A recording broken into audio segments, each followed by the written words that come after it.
Hello, everyone, and welcome to the first edition of Fall 2021 of Sustaining Sustainability.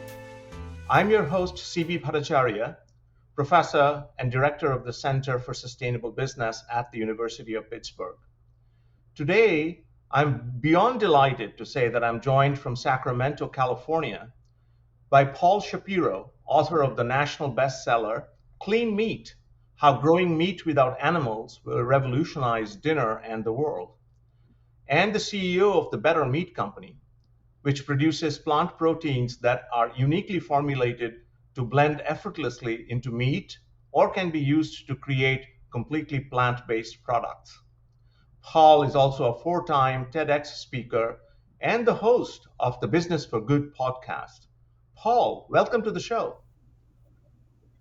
CB, great to be on with you. Thanks so much for having me. Wonderful. So, Paul, before we dive into big questions, could you begin by telling us about the why behind your own professional journey to become the president and CEO of the Better Meat Company? How would you define your personal purpose? Sure, CB. So it's great to be talking with you. And, I think that anybody listening to this podcast would probably agree that the planet just isn't getting any bigger. So humanity's footprint on the planet is getting a lot bigger, but the planet itself isn't getting much bigger. And the primary way that we leave that footprint is what I call our food print. So principally in the amount of meat that we eat. Because raising animals for food not only causes those animals a lot of suffering, but also it just takes up a lot of land, a lot of water, a lot of greenhouse gas emissions, and a lot of other resources that are in short supply. And so if you look at the situation now, though, just knowing these facts doesn't seem to really change many people's behavior. A lot of people know that it's really environmentally inefficient to raise and slaughter animals for food, but meat demand continues rising. So per person, meat consumption keeps on going up, but also the total population of humanity continues to go up. And so we now have nearly 8 billion of us walking around on the planet. And within the next 30 years, we're going to add another 2 billion of us. So, what are we going to do? Like, how are we going to produce all this meat that people want? And we're not going to be farming the moon. We're not going to be farming Mars. We only have one planet to farm. And so I don't really know of a way that we can keep expanding the number of animals who we are raising and slaughtering to produce all this meat that people seem to want without destroying the planet. I mean, it's just really horrible for the planet to do this, not to mention for the animals themselves. And so we need to create a meat experience for people, an experience that does not rely on raising and slaughtering animals for food. And so at the Better Meat Co., that's the problem that we're trying to solve. Trying to solve this issue of how can we satiate the meat tooth, so to speak, that humans seem to have without destroying the planet and ourselves in the process. So that's what we're doing, is trying to create a meat experience for people that doesn't involve all of the negative externalities associated with animal agriculture. That's truly fascinating, Paul. Thank you for that. Continuing the focus on purpose, what would you say is the purpose of the Better Meat Co. today, and how has that purpose changed over time, if at all? Sure. The purpose, CB, has always been to reduce humanity's footprint on the planet. We want to be a good partner to major food companies to help them use fewer animals. And so that's always been the purpose. But how we have gone about that goal has modified somewhat since we began this company toward the beginning of the year 2018. So if you just back up and look at how people are right now trying to replicate a meat experience without animals, you got some like Beyond Meat and Impossible Foods that are using plants, and they're converting plants like peas or soybeans into foods that look and taste like an animal's meat. You have other companies that are actually using actual animal cells, real animal cells, to grow meat from animal cells rather than from animal slaughter. They're not on the market in the US net right now, but there's lots of companies working on that. However, there's an entirely other kingdom. So there's plants and there's animals, but there's an entirely other kingdom called fungi. And fungi are not in between plants and animals. They are directly next to animals. So they're not like right in the middle. They're really much closer to animals. And so what we at the Better Meat Co. announced this past June of 2021 is a new platform that we've been working on that relies not just on the plant kingdom, but really on the fungi kingdom to replicate a meat experience. So what we do is we take common ingredients like potatoes and subject them to a microbial fermentation using fungi that allows us to transform those potatoes into a meat-like food for people to enjoy. So in the same way that, let's say, a cow converts grass into steak, our little fungi microbes are consuming these potatoes, a very high starch food, and turning them into a meaty, high protein food within hours. It may seem like magic, but it's not magic. It's actually just science. It's fermentation science. And it's an impressive thing that you'll see happening where we can actually turn potatoes into meat-like foods within a matter of mere hours. This sounds truly fascinating to me, and thank you for explaining this for our listeners. So, your purpose brings a lot of focus to health at the individual and society level. And the last 15 months have highlighted a variety of stress lines for businesses, right? From diversity, equity, and inclusion within staff to gig worker and supply chain challenges becoming everybody's challenge. So, what conversations are you seeing out there leading to better lives for all, including farmers and animals? Sure, it's a great question, CB. So there's so many ways to take this, but just on the issue about farmers and animals that you're mentioning. So, I want to look at, for example, what it's like for people to work in the places where animals are raised for food, because we have a fantastical vision of what those jobs are actually like. We think about Old McDonald's farm. In reality, though, if you look at the way that most chickens are raised, let's say for food today, uh, it's not very pretty. These chickens are raised inside of windowless warehouses by the tens of thousands. They're wing to wing, crammed together. They're living in their own feces. We pump them full of antibiotics. They generally never see the light of day until they're on the back of a slaughter-bound truck. And then most people don't really want to hear about what happens next. But I can guarantee you that the people who are slaughtering these chickens have some of the most dangerous and undesirable jobs in the nation. And so I think that we can create a type of protein industry that offers not only a better existence for animals, but for the workers within it as well. The people who are working in plant-based meat factories, for example, have dramatically better jobs than the people who are working in slaughterhouses. And so I want to see a world where the people working in our food industry have good, decent jobs. And that can be best accomplished, I think, in this particular aspect of it by divorcing meat from animal raising and animal slaughter, and instead offering ways to give that meat-like experience without the need to subject workers and animals to conditions that few people want to think about. That's very well said, Paul. Thank you for that. Um, so, the IPCC, as you know, recently released their latest report on the changing climate and the need for a just transition to a clean and circular economy. What key highlights are you seeing as far as opportunities to decarbonize the less discussed areas, like the geographic and economic middles of America? Do you see any synergies between these opportunities and the work that the Better Meat Co. is doing? For sure. So there's a few things to think about. So first of all, the United Nations put out a report in which it indicates that the animal agriculture sector contributes more greenhouse gas emissions globally than does the entire transportation sector. So all cars, all planes, all boats, all trains, all combined emit fewer greenhouse gas emissions than raising animals for food.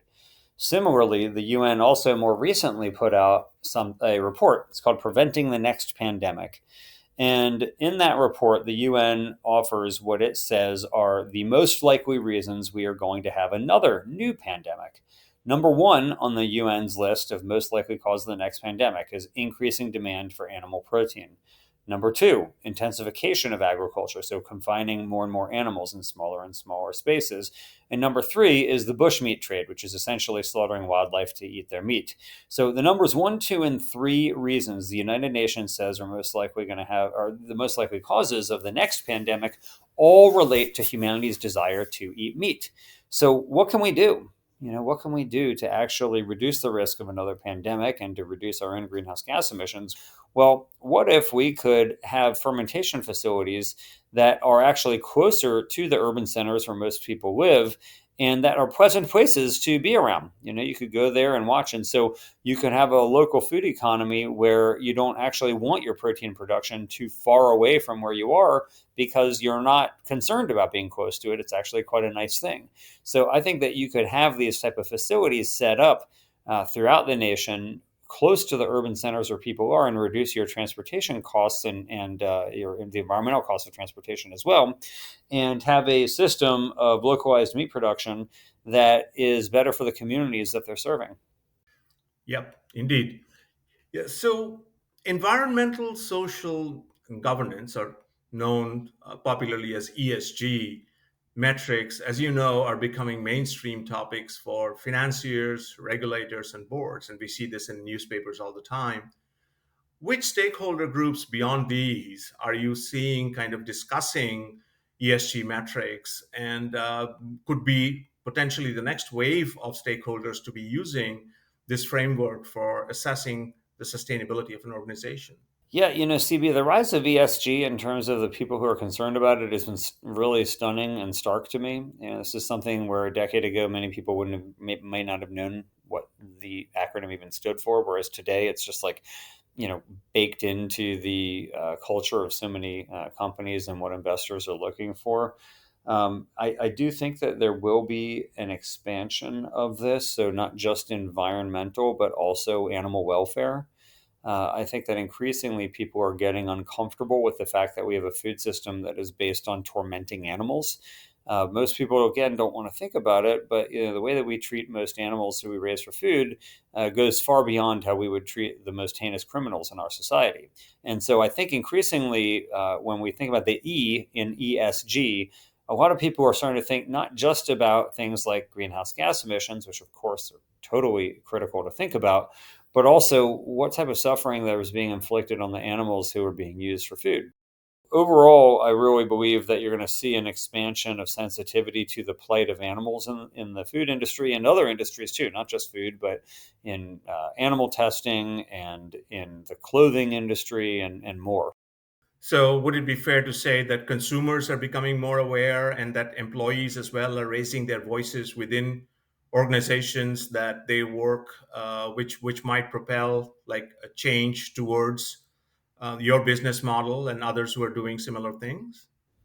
Yeah, I do think that's fair to say. But I mean, let's just take one example. If you look at the treatment of egg laying chickens, so most egg laying chickens uh, for the last several decades have been raised inside of cages that are so cramped that each bird has less than a single sheet of paper's worth of space in order to live on for her entire life, for more than a year before they're slaughtered.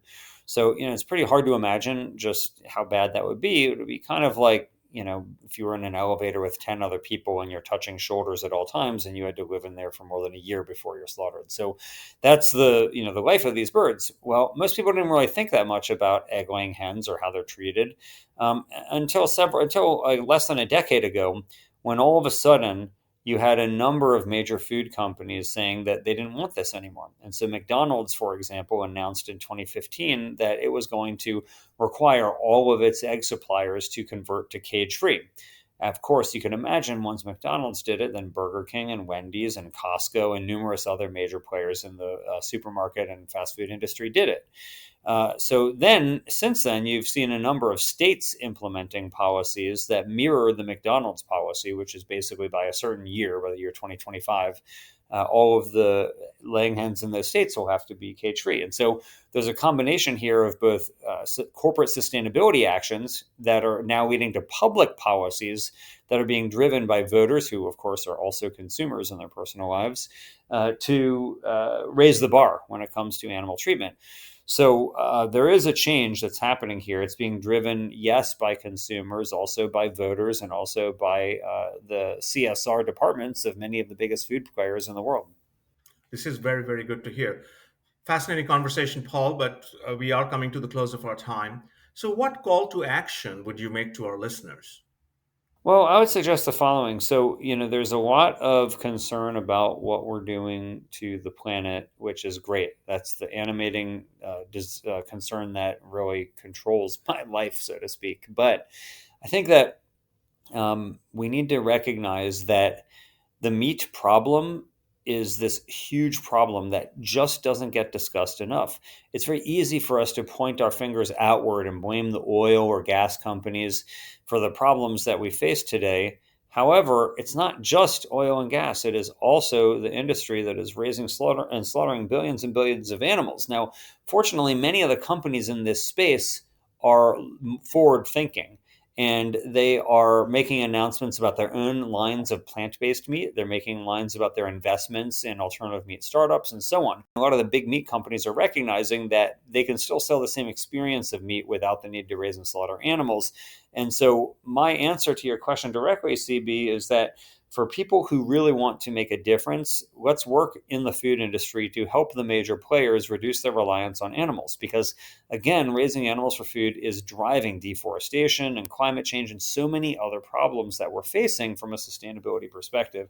So I would say, if you are an entrepreneur or want to be an entrepreneur, maybe think about starting your own company in the food industry that will help replace some segment of the animal-based industry. Maybe you have some special skills and you want to go work at one of these companies. It's a very white hot space for investors, so lots of these companies are hiring right now. Maybe you want to invest in these companies yourself, and you can check out not only the Better Meat Co., which is a great company, but lots of other companies in the space are doing awesome things too. So whether you want to start your own company, go work at one of these companies, invest in one of these companies, promote them on social media or whatever, I just think that we need to have this great enthusiasm for the alternative protein industry as one of the most promising tactics to rescue humanity from itself and the problems that we're causing on this planet right now. We've been talking to Paul Shapiro, author of the national bestseller Clean Meat: How Growing Meat Without Animals Will Revolutionize Dinner and the World. Paul is also the CEO of the Better Meat Co. Paul, thank you for your time today. Great to talk with you, CB. Thanks again.